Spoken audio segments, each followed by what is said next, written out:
Era uma quinta-feira qualquer. Aquelas quintas silenciosas em que o relógio parece marcar o tempo de forma preguiçosa, e o cheiro do jantar sobe pela escada misturado com o som distante da televisão.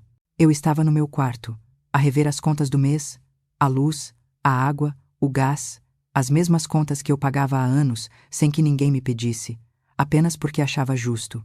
Desde que terminei a faculdade, tinha ficado na casa dos meus pais. Ajudava no que podia, fazia as compras, cuidava do jardim do meu pai, levava a minha mãe às consultas, e em troca tinha aquele teto, o quarto onde cresci, e a ilusão de que ainda pertencia a algum lugar. Mas nessa noite, algo mudou. Ouvi o som da voz do meu pai vindo de baixo, curta, seca, como se estivesse a ensaiar. Desce um instante, temos de falar. Quando entrei na sala, percebi logo que algo não estava bem. O sofá, que sempre foi o meu lugar, estava ocupado. O meu irmão estava ali, sentado com a mulher recém-casada, um sorriso de quem já sabia o que ia acontecer. O meu pai olhava fixamente para o chão. A mãe mexia o anel no dedo, o gesto nervoso que sempre a denunciava. Podes ficar no quarto de hóspedes, ou sair, disse o meu pai, sem emoção. Por um segundo, achei que tinha ouvido mal. O quê? Perguntei, tentando rir, à espera que fosse uma piada. Mas o silêncio matou qualquer esperança. O meu irmão encostou-se ao sofá e completou, com aquele tom leve que sempre usava quando queria humilhar-me. Melhor se fores amanhã. Assim já arrumamos tudo. Senti o chão fugir. O ar pareceu desaparecer. Eles estavam a expulsar-me.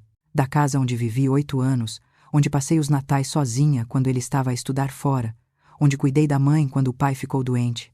A casa que ajudei a manter de pé enquanto todos viviam as suas vidas. Não podes estar a falar a sério, sussurrei.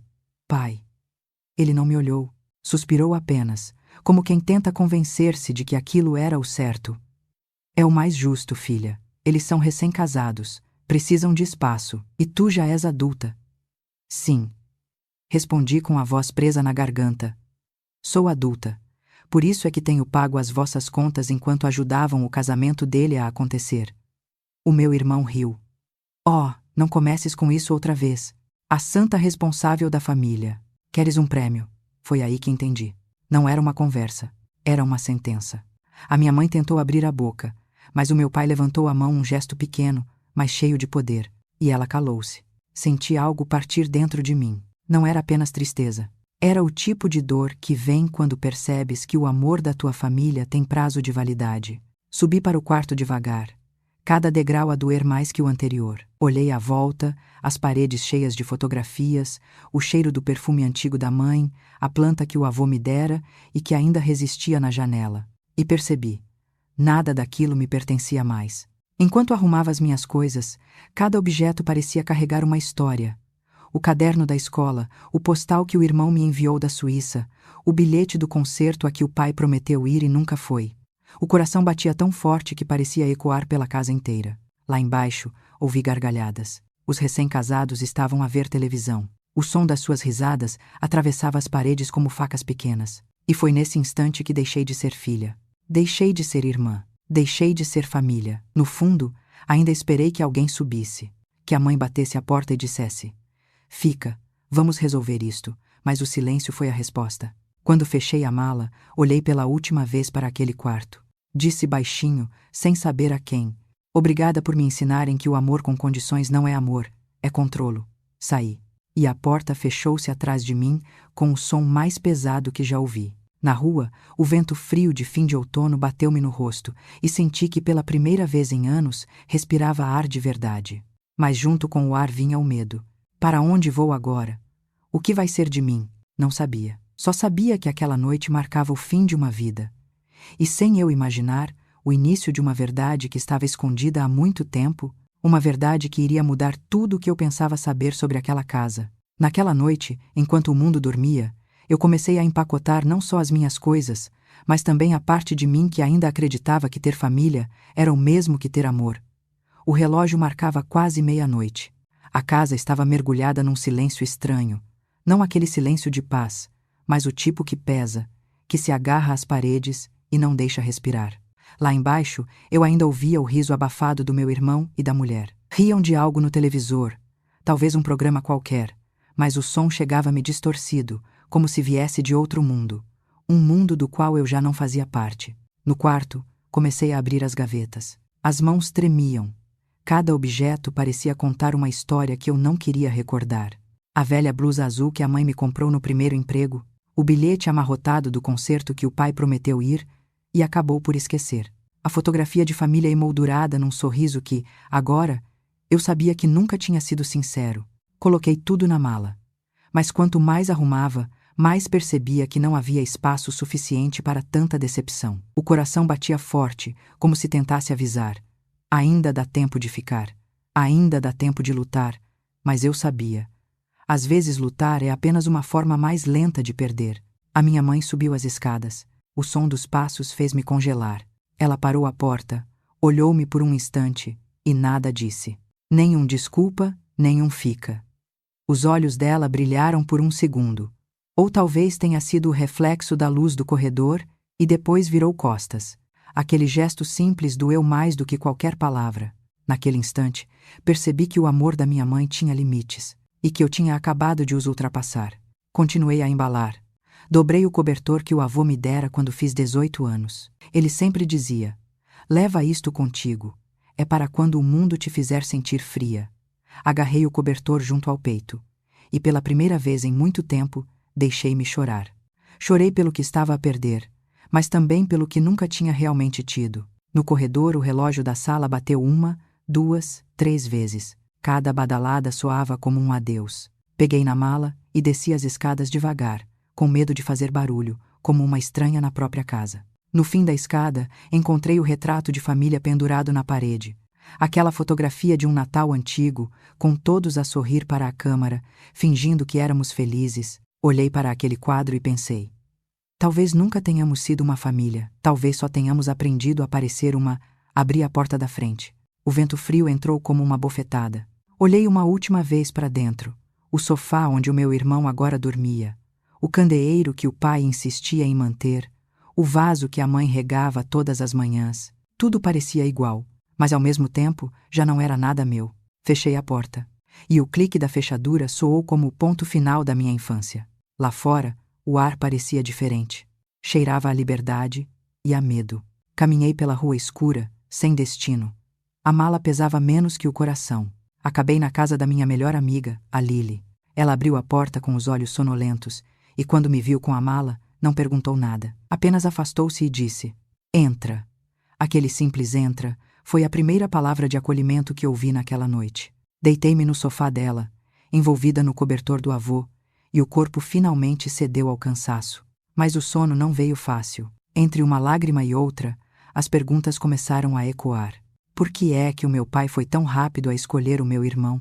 Por que é que a minha mãe ficou calada? O que é que eu fiz de tão errado para merecer ser descartada? A dor vinha em ondas, mas entre uma onda e outra havia uma pequena corrente de alívio, uma sensação estranha de paz. Pela primeira vez, eu não estava a carregar o peso de ninguém além do meu próprio. E foi nesse espaço entre o desespero e o silêncio que algo dentro de mim começou a mudar. Percebi que às vezes o abandono é apenas o disfarce da libertação, que às vezes é preciso perder o teto para começar a construir um lar. Peguei no telemóvel e olhei para uma mensagem antiga do meu irmão. Família é tudo. Sorri com ironia. Apaguei-a. E nesse gesto pequeno, senti que algo se libertava em mim. Antes de adormecer, pensei no meu avô, na forma como ele olhava para mim, sempre com um misto de ternura e segredo. Lembrei-me de algo que ele costumava dizer: nem sempre quem vive debaixo do mesmo teto está do teu lado. Naquela noite, as palavras dele ecoaram como uma profecia esquecida, e eu não fazia ideia que, uma semana depois, ele voltaria à minha vida, não em pessoa, mas num pedaço de papel amarelado que iria mudar tudo. Achei que aquela noite tinha sido o fim da minha história com aquela casa, mas afinal, era apenas o prólogo do segredo que o meu avô tinha deixado escondido para mim. Uma semana tinha passado desde aquela noite. 7 dias longos, confusos, em que cada amanhecer parecia carregar o mesmo gosto amargo de rejeição. Eu ainda estava na casa da Lily, tentando convencer-me de que estava tudo bem, de que sair daquela casa era um passo necessário, mas no fundo o vazio continuava lá. O vazio de quem foi expulsa não só de um lugar, mas da própria história. Na manhã de sábado, o telefone tocou. Era a minha mãe. A voz dela tremia. Precisamos conversar, disse apenas. O coração acelerou. Durante o caminho até a casa onde cresci, tentei preparar-me, mas não sabia para o quê. Quando cheguei, percebi que algo estava diferente. As cortinas estavam meio fechadas, havia caixas empilhadas no canto da sala, e o ar, pesado. O meu pai estava sentado na poltrona, imóvel. O meu irmão de pé, com o rosto pálido e o olhar furioso, e a minha mãe, no meio deles, segurando uma pasta de documentos gasta, amarelada, como se pesasse toneladas. Assim que entrei, o meu irmão falou primeiro.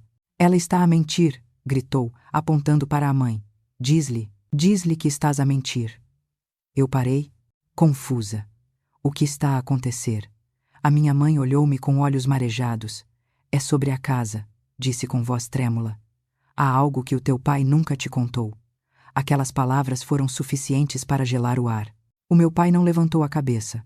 Apenas passou a mão pela testa, como quem tenta afastar um peso invisível. A minha mãe abriu a pasta e tirou de lá alguns papéis antigos, com carimbos quase apagados. Depois que o teu avô morreu, houve uma transferência. Ele deixou a casa para ti. Por um momento, pensei que tinha ouvido mal para mim.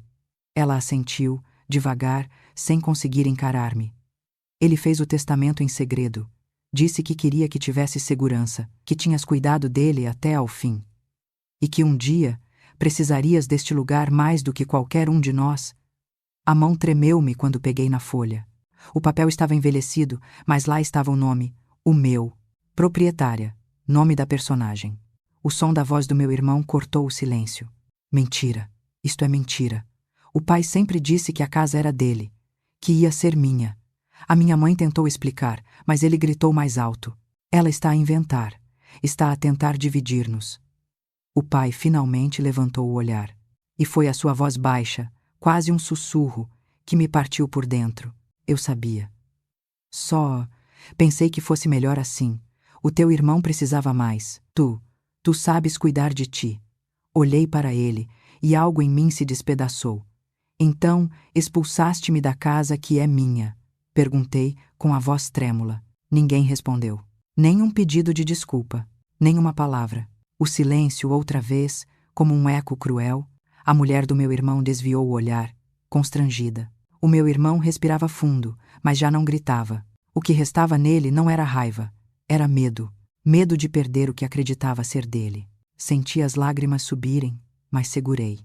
Havia uma calma estranha a crescer em mim. A mesma calma que vem quando a dor chega ao limite e já não há mais nada a quebrar. Sabem o que é mais triste? Perguntei, olhando para todos. Não é o facto de me terem expulsado, é perceber que, no fundo, vocês nunca quiseram saber se eu tinha um lar. Só se eu ocupava o vosso espaço. Peguei a pasta, guardei os papéis com cuidado e preparei-me para sair. Antes de chegar à porta, o pai disse, quase sem voz. Pensei que seria mais fácil assim. Não, pai, interrompi. Foi apenas mais covarde. Saí da casa sem olhar para trás. Mas quando a porta se fechou, ouvi a mãe a soluçar e o meu irmão a repetir, desesperado. Isto não pode ser verdade. Diz-me que é mentira. O som das suas vozes foi ficando distante, engolido pelo vento da manhã. Eu caminhava, apertando a pasta contra o peito, como se fosse o último pedaço de verdade que me restava. Cada passo doía, mas, pela primeira vez, aquela dor vinha com uma estranha sensação de poder. Não de vingança, mas de justiça. Naquela mesma tarde, levei os documentos a um advogado. Ele confirmou tudo: o testamento, a transferência, o registro feito há 5 anos. Tudo era legal. A casa era minha. Voltei para o apartamento da Lily, sentei-me no sofá e fiquei a olhar para o vazio. Não chorei. Não gritei. Apenas senti um silêncio diferente. Um silêncio de entendimento.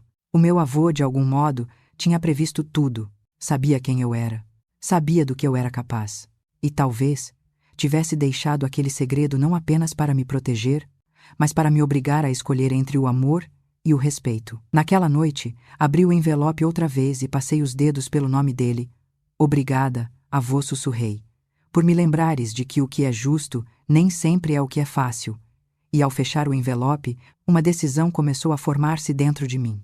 Não para revidar, não para humilhar, mas para finalmente pôr cada coisa no seu lugar, durante anos, fui eu quem manteve aquela casa de pé. Agora, era hora de descobrir se ainda havia espaço nela para a verdade, ou se a justiça teria de começar pela minha própria porta. Os dias seguintes foram um turbilhão silencioso. Por fora, eu continuava a mesma grabo, ia ao trabalho, respondia a mensagens, sorria quando era preciso. Mas por dentro, havia uma guerra. Entre o que eu sentia e o que eu sabia que era certo, a pasta com os documentos do avô estava sempre ali, em cima da mesa da sala da Lily. Cada vez que eu olhava para ela, era como se me chamasse. E então, o que vais fazer com a verdade? Na primeira noite pensei em deixar tudo para trás, vender a casa, esquecer que alguma vez existiu, mas algo dentro de mim não deixava. Era como se uma parte da minha dignidade tivesse ficado presa entre aquelas paredes e eu não podia seguir em frente enquanto não a recuperasse. Fui ver o advogado outra vez. Ele confirmou tudo, agora com detalhes que pareciam saídos de um filme. O testamento fora registrado há 5 anos. O avô escrevera de próprio punho, e o nome do meu pai aparecia apenas como residente temporário. Quando o advogado perguntou o que eu pretendia fazer, fiquei em silêncio por alguns segundos. E então respondi: quero que saiam, mas quero fazê-lo com respeito. Ele acenou, aprovando. Disse que podia redigir uma notificação formal 30 dias para desocupar a propriedade. Assinei o documento com as mãos firmes, embora o coração tremesse. Não era vingança. Era justiça. Era, finalmente, colocar um limite num amor que sempre me pediu para ser pequena. Enviei a carta no dia seguinte. Durante uma semana, nada. Silêncio total. Depois vieram as reações, uma por uma. A minha mãe ligou primeiro. A voz dela era um lamento quebrado. Não faças isto, filha. O teu pai não está bem. Não vai aguentar. Eu respirei fundo. Mãe, ele aguentou-me sair de casa em silêncio. Vai aguentar ouvir a verdade. Desliguei antes que ela pudesse responder. Chorei depois, não por culpa, mas por perceber como ainda era fácil para eles fazerem-me sentir errada por defender-me. 2 dias depois, o meu irmão telefonou. Foram 5 chamadas seguidas. Atendi a sexta, estás feliz agora? Começou ele, a voz rouca de raiva. Vais mesmo expulsar a tua própria família? Não, respondi com calma. Só estou a recuperar a casa de onde me expulsaram. Ele ficou em silêncio por um instante. Depois riu. Um riso amargo. O mesmo que eu já conhecia desde a infância. Tu sempre foste assim, fria, controlada. Achas-te melhor do que todos. Não, disse eu. Só aprendi a não confundir amor com obediência e desliguei. Naquela noite, o sono não veio. Sentei-me à janela, olhando as luzes da cidade, e pensei em tudo o que aquela decisão representava. O que é justiça, afinal? É corrigir o que é errado, ou é fazer o outro sentir o que nós sentimos? No fundo, eu sabia que parte de mim queria que eles sofressem um pouco. Queria que o meu pai olhasse para a casa e sentisse vergonha. Que o meu irmão, por uma vez, soubesse o que era não ser escolhido. Mas outra parte, a parte que o meu avô tinha visto em mim, só queria paz. Queria reconstruir, não destruir. Nos dias que se seguiram, comecei a perceber que justiça verdadeira é a que não precisa de testemunhas. É a que acontece em silêncio, dentro da gente. E aos poucos, o rancor foi se dissolvendo. Ficou apenas a firmeza. Quando o advogado me avisou que o prazo de 30 dias estava quase a terminar, senti uma mistura de medo e serenidade. Medo do confronto que viria. Serenidade por saber que, desta vez, eu não ia recuar. Nessa noite, abri novamente o envelope do avô. Lá dentro, entre os documentos, encontrei uma anotação pequena a lápis, quase apagada. Justiça sem amor é vingança disfarçada. Fiquei a olhar para aquela frase durante muito tempo. O avô, mesmo depois de morto, continuava a ensinar-me mais do que todos os vivos. No dia seguinte, fui até a casa, só para ver de longe. As janelas estavam fechadas, o jardim abandonado, as flores que eu cuidava já murchas. Pensei, eles estão a deixar morrer tudo o que eu construí. E foi ali, em frente ao portão, que entendi o verdadeiro significado daquela frase. Eu não precisava que eles sofressem. Eu só precisava recuperar o que era meu, e com isso, a parte de mim que eles tinham tentado apagar. Voltei para casa com a mente decidida. O prazo terminava em 3 dias. 3 dias para o reencontro inevitável. 3 dias para encarar os fantasmas que me criaram. E pela primeira vez, senti que estava pronta. Não para vencer, mas para fechar um ciclo. No 30º dia, a chuva começou a cair. E, Entre as gotas e o silêncio, eu soube que era chegada a hora de voltar, não como filha, mas como a dona da casa que um dia me tiraram. O 30º dia chegou com o som da chuva, daquelas chuvas lentas que não caem, escorrem, o tipo de chuva que parece ter memória, que sabe exatamente onde doer. Parecia apropriado. O tempo, pelo menos, entendia o peso daquele dia. Conduzi devagar até a velha casa. A mesma estrada, as mesmas árvores, o mesmo portão enferrujado que rangia sempre que o vento passava. Mas desta vez, algo era diferente. Eu não era mais a filha que pedia permissão para entrar. Era a mulher que viera buscar de volta o que era seu. Estacionei e fiquei um instante dentro do carro. Podia ver as luzes acesas através da janela da sala, sombras movendo-se lá dentro. Respirei fundo e saí, segurando o guarda-chuva como se fosse um escudo. O portão abriu-se com um gemido. O jardim estava desfeito, as flores que eu cuidava mortas, o banco onde o avô costumava sentar-se coberto de musgo. A cada passo, sentia o eco do passado misturado com a estranheza do presente. Quando cheguei à porta, vi o meu irmão sentado na varanda, a cabeça entre as mãos. Ele não me olhou de imediato, apenas disse, sem levantar o rosto: "Ganhaste. Feliz agora." Aquelas palavras soaram pequenas, infantis, mas dentro delas havia um mundo de amargura. "Não se trata de ganhar", respondi. "Calma, trata-se de respeito." Ele levantou a cabeça, e o que vi nos olhos dele não era ódio, era vergonha. "Respeito? Expulsaste o teu pai, a tua mãe, a tua família?" Não, interrompi suavemente. "Recuperei a casa da qual me expulsaram. Há uma diferença.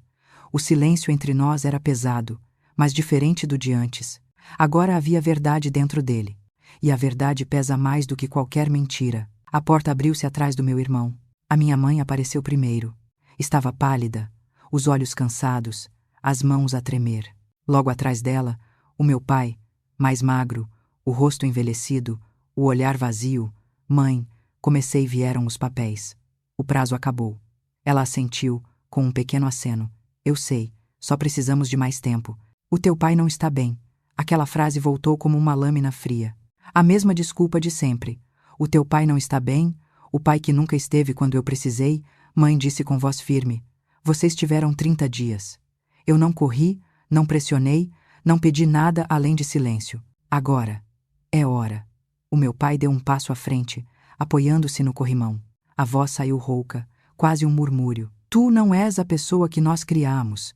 E foi nesse momento que senti o passado inteiro prender-se à minha garganta.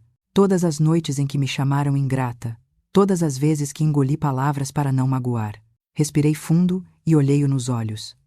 "Tem razão, pai. Não sou. Sou mais forte do que a pessoa que vocês criaram." Ele baixou o olhar. A chuva batia nas telhas, e o som enchia o silêncio entre nós. A minha mãe chorava. Mas em vez de me comover, aquele choro parecia tardio, como quem chora não por amor, mas por perder o controle. "Ele nunca vai perdoar-te", sussurrou ela. Talvez, respondi. "Mas um dia vai entender." O meu irmão levantou-se, o rosto molhado de chuva e raiva. "Tu arruinaste tudo. O pai, a mãe, a família. Para quê? Para ter uma casa." Olhei-o longamente, e o tom da minha voz saiu calmo, tão calmo que ele pareceu encolher diante dela. "Não, mano, para ter paz." E foi nesse instante que compreendi o quanto tinha mudado. Antes, eu teria gritado, teria tentado justificar-me. Mas agora, não precisava mais. A verdade não grita, apenas permanece. A mãe aproximou-se e segurou a minha mão. Pela primeira vez em muito tempo, senti ternura ali, uma ternura cansada, mas verdadeira. "És mesmo a neta do teu avô", disse, num fio de voz. Ele sempre disse que eras a única com coragem para quebrar o ciclo. As lágrimas vieram, silenciosas. Não de tristeza, mas de reconhecimento. Soltei a mão dela devagar. "Cuidem-se", murmurei. Depois, sem olhar para trás, caminhei até ao carro. Quando abri a porta, ouvi a mãe perguntar ao pai, num sussurro quebrado: "Ela está a mentir, não está? Os papéis não podem ser reais." O pai não respondeu. O silêncio dele foi a confissão final. Entrei no carro, respirei fundo, e pela primeira vez senti o peso a desaparecer. A chuva lavava o vidro, e entre as gotas, o reflexo da casa parecia se desfazer, como se finalmente me deixasse ir. Enquanto o motor arrancava, uma frase atravessou a minha mente como um sussurro: Às vezes, é preciso fechar uma porta, não para deixar alguém de fora, mas para voltar a entrar em si mesma. E naquele exato momento, percebi que o capítulo estava encerrado, não porque eu venci, mas porque, pela primeira vez, não precisei perder-me para provar o meu valor.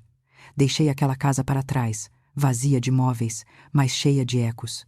E quando pensei que a história terminava ali, o destino voltou a bater à minha porta, trazendo comigo a última voz que eu esperava ouvir, a do meu avô. Os dias depois da despedida foram silenciosos, quase irreais. A casa estava enfim vazia, mas o eco das vozes ainda morava nas paredes. Caminhei pelos corredores sem pressa, o som dos meus passos misturando-se ao cheiro de madeira úmida e memórias antigas. Era como se cada cômodo respirasse uma história, um erro, um amor mal resolvido. Por um instante, pensei se realmente tinha vencido alguma coisa. Sim, a casa era minha, mas o preço da verdade tinha sido alto, tão alto que quase me custou a paz que eu tanto procurava. Estava a arrumar alguns papéis quando o toque da campainha cortou o silêncio. Abri a porta, e lá estava ela, a minha avó. O tempo tinha lhe roubado um pouco da força, mas não o brilho dos olhos. Olhou-me com ternura e disse apenas: "Posso entrar assente?" Ela entrou devagar, como quem visita um lugar sagrado. Olhou à volta, os móveis cobertos, o pó no chão, as paredes nuas, e suspirou. "Está diferente", murmurou, "mas ainda é o lar dele. E agora, é o teu." Sentei-me com ela à mesa, a mesma onde o meu avô costumava ler o jornal todas as manhãs. Ela abriu a bolsa e tirou um envelope amarelado, o nome do avô escrito à mão na frente. "Ele pediu-me para te entregar isto." Quando fosse a hora certa, disse, empurrando o envelope na minha direção. As mãos tremiam quando o abri. Lá dentro, uma folha de papel, com a caligrafia trêmula que eu reconheceria em qualquer lugar. Li devagar, cada palavra uma punhalada e uma carícia ao mesmo tempo. "Minha neta, se estás a ler isto, é porque chegou o momento em que vais precisar de lembrar quem és." Família é uma palavra bonita, mas às vezes usada por pessoas que só sabem exigir. O amor verdadeiro não te obriga a diminuir para caber nele. Ele constrói contigo, não te tira o chão. Eu deixei-te esta casa porque vi em ti a coragem que a nossa família esqueceu. Há de ficar de pé mesmo quando todos querem que te ajoelhes. Haverá dor e haverá solidão, mas não deixes que isso te faça dura. A justiça, quando feita com amor, é o que transforma ruínas em lar. Com orgulho e ternura, teu avô. As lágrimas vieram sem aviso. Não eram de tristeza, eram de reconhecimento, de perceber que, no fundo, toda a força que eu tinha mostrado vinha dele. Que mesmo à distância, o avô tinha sido o único a ver-me realmente. A minha avó pousou a mão sobre a minha e sussurrou. Ele sabia que isto ia acontecer. Disse-me que a verdade às vezes demora, mas chega, e quando chega, cura. Olhei para ela e senti o nó na garganta se desfazer. Aquela casa, que antes parecia um campo de batalha, começava a parecer um recomeço. Nos dias seguintes, comecei a limpar tudo, sozinha, sem pressa. Pintei as paredes de branco, deixei as janelas abertas para o sol entrar.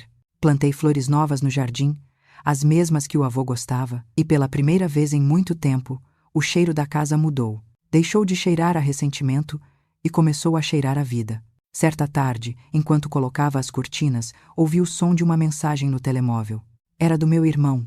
Mudei-me. Estou arrependido. Sei que não muda nada, mas obrigado por teres sido mais forte do que eu. Olhei para a tela por longos minutos antes de responder. Obrigada por reconheceres. Espero que encontres um lugar onde o amor não precise do que é dos outros para existir. Enviei. E com aquele simples gesto, percebi que o perdão não é uma porta aberta, é uma janela.